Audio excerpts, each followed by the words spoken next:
Hello, children. Let me explain you the poem Daffodils by William Wordsworth. It's a beautiful poem, though short and simple, but sometimes students face a difficulty in answering the questions. So let's go ahead with the explanation where I'll be explaining the text as well as all important aspects. First and foremost thing is that the poem talks about beauty of nature, right? Beauty of nature and influence of nature on men. Influence of nature on human beings, you can say on human beings. Now these two are basically the themes of the poem. The poem is about that beauty of nature. As you will see that William Wordsworth will give a very beautiful picture of nature, with hills, clouds, lakes, stars, and of course daffodils, the flowers. Similarly, he will also talk about the influence of nature on human beings by giving his own example. So he'll be talking about the power of nature, right? The power of nature on our mood, on our disposition. So these two are the themes of the poem. The poem actually deals with them. Next, that we need to understand is the form of poetry, which form it is. It is actually a lyric, right? It's a lyrical poem, it's a lyric. Now, please understand, lyric poetry is the one which deals with poet's ideas, feelings, right? His state of mind, his perceptions. Okay, so that is called a lyric poetry. So, here this poem actually deals with Wordsworth's idea of daffodils, how he sees them, what is his perception about them, and at the end of the poem you will come to know in what way that sight, that scene which he saw influences his mind, how is he greatly affected and positively affected by that. Okay, so actually the poem is about his ideas, feelings, his perception, his state of mind. That is why it is a lyric. Now let's continue with the explanation of the poem. I wandered lonely as a cloud that floats on high o'er vales and hills, when all at once I saw a crowd, a host of golden daffodils, beside the lake beneath the trees, fluttering and dancing in the breeze. So, children, you will see that the poem is divided into these four stanzas of 6 lines each, right?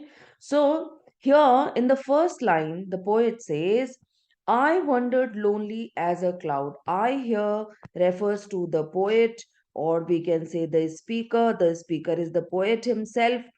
I wandered. Wandered means wandered is to walk aimlessly, right? When you walk aimlessly without any purpose, that is called wandering. I wandered lonely as a cloud. So here he is comparing himself to a cloud and he is using as for it. So that is why it is a simile. Please understand, it is a simile. Simile when two things are compared with the use of like or as. So he is comparing, the speaker is comparing himself to a cloud that floats on high over vales and hills, that floats on high. So he says that he was wandering alone, lonely, alone as a cloud, the cloud which floats over vales. Vales here means valleys and hills, when all at once I saw a crowd, a host of golden daffodils. And it happened at that moment only when he was able to see a crowd. Now, please understand, crowd that way we always use for crowd of people, right? And then he says host also. So crowd of people, host, these are the words which are used for people, in a way, humans.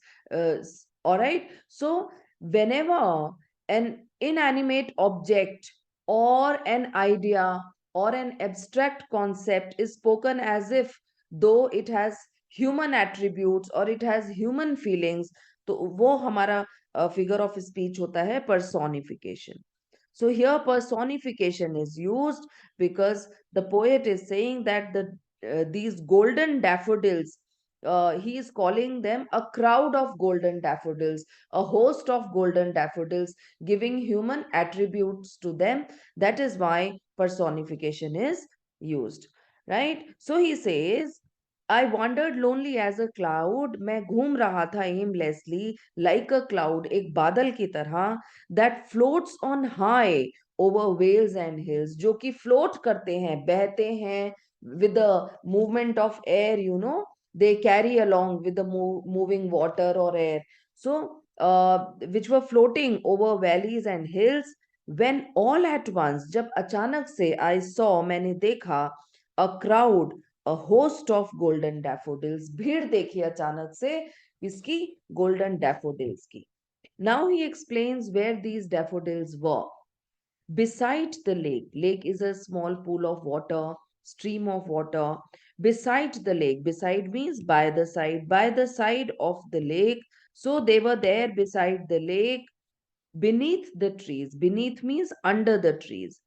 Beside the lake, under the trees, fluttering and dancing in the breeze. Now, again, please understand fluttering and dancing, fluttering, flickering, dancing. Again, human attribute has been given to them. Fluttering like birds or butterflies, and dancing also, like, So here also personification has been used. Personification is used in this line also when it is said that these daffodils, which were there beside the lake and under the trees, they were fluttering and dancing in the breeze. Breeze is the soft, sweet wind, soft, sweet air. When the air flows, soft, sweet wind is called breeze. Continuous as the stars that shine and twinkle on the Milky Way, they stretched in never ending line along the margin of a bay. 10,000 saw I at a glance, tossing their heads in sprightly dance. Continuous as the stars. Again, please see, they have been now. What is called as the stars? The daffodils only, right? Those golden daffodils are compared to stars now, and that is why again simile has been used. And why are they compared to stars? Because they are continuous. Continuous, you can say, like infinite, right? Continuous as the stars. As you are able to see the stars continuously, means as if they are never going to end. Similarly, these golden daffodils were infinite, like the stars that shine and twinkle on the Milky Way. He refers to the galaxy. The way these stars shine and twinkle on the galaxy Milky Way, similarly, these golden daffodils were also infinite and they were shining, they were bright. They stretched, they again here refers to daffodils. They stretched in never ending line. वो never ending line में stretch थे, मतलब इस तरीके से खड़े हुए थे जैसे कि ये लाइन कभी खत्म ही नहीं होगी. Along the margin of the bay. Along the margin of the bay. The bay here actually refers to that lake beside which these golden daffodils were. And margin, you can say, is the boundary, right? So like if this is the lake, so these daffodils were here along the margin of the bay, right? So 10,000 saw I at a glance, tossing their heads in sprightly dance. Now he further elaborates, he further tells, he further describes that I saw 10,000 at a glance, at a look, at a quick glance. I was able to see 10,000 of them. So it's not that the poet or the speaker must have counted them. The idea is to give that they were in bulk. He is in a way exaggerating it. Okay, so he just wants to say that there is an exaggeration of idea that 10,000 I saw means the scene of 10,000 daffodils lying together. So this way he is using exaggeration of ideas. And whenever we have exaggeration of ideas for the sake of emphasis, why is this exaggeration made? क्यों इतना बड़ा चढ़ाकर बोला जाता है? सिर्फ उसको बात को emphasize करने के लिए, उस पर थोड़ा फोकस डालने के लिए. So this figure of speech is known as hyperbole. So in this line, he is using hyperbole, tossing their heads in sprightly dance. They were tossing their heads, they were moving their heads. Again, personification is used, like the way humans dance by tossing their heads. So these daffodils were also doing the same in sprightly dance. Sprightly means very joyful, energetic, vibrant kind of dance. They were fluttering their heads, right? The waves beside them danced, but they outdid the sparkling waves in glee. A poet could not but be gay in such a jocund company. I gazed and gazed, but little thought what wealth the show to me had brought. Now, the waves beside them. Why beside them? Because they were lying beside a lake. So, the waves which were there in the lake, it seemed to the poet as if those waves were also dancing.